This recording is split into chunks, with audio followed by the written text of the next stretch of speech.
Hello అండి, చూసారు కదా నేను మళ్ళీ చీపురు తీయటాకైతే తోటలకైతే వచ్చేసాను అనమాట. నేను మా అత్తయ్య గారు అయితే వచ్చేసాం. ఓ పక్కన ముబ్బు పడుతుంది, త్వరగా తీసుకుని అయితే వెళ్ళిపోదామని వచ్చేసాము. ఉన్న వరకు గుట్ల వరకు తీసుకుని అయితే వెళ్దాం అనుకున్నాం అనమాట. కొన్ని వరకు నరుగుతున్నాము తోటలో. చూడండి, ఇట్లా తోటలో తిరగాలన్నమాట. ఇట్లా తిరగకుండా అయితే మనకు దొరకవు. కొబ్బరి తోటలో అటు తిరిగి ఒక చోటకి బోగేసుకుని అయితే కూర్చొని తీస్తాము. నేను చేసే పని మీకు చూపిస్తున్నాను కదండి. మేము డైలీ కూడా చేసే పని ఇదేనమాట. నిన్న అయితే నేను రాలేకపోయాను. నిన్న నాకైతే అసలు ఒంట్లో బాగోలేదు. కానీ కొంచెం ఓపిక వచ్చిందంటే ఇంటికాడ ఉండలేం కదండి. మనం ఏ పూటకు అప్పుడు చేసుకునేవాళ్ళం కాబట్టి మేము ఇలా డైలీ మాత్రం మాకు ఈ కష్టం అనేది తప్పదు, చేసుకుంటున్నాము. చూడండి,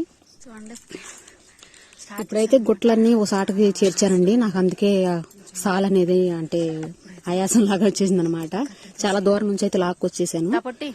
లాక్కొచ్చి ఓ సాట అయితే కూర్చున్నాను. నా తోడుగా అయితే మా కుక్క డైలీ వచ్చిద్దండి. నాకు ఇక భయం అనేది ఉండదు అనమాట. అంటే కోతులు ఇలాంటివి ఉంటాయి కదా, దాని గురించి అయితే భయం ఉండదు. ఇక ఒంటరిగా రాలేం కదా అని చెప్పి మా అత్తయ్య గారు నేనైతే వచ్చాము ఈళ్ళ తీయటానికి.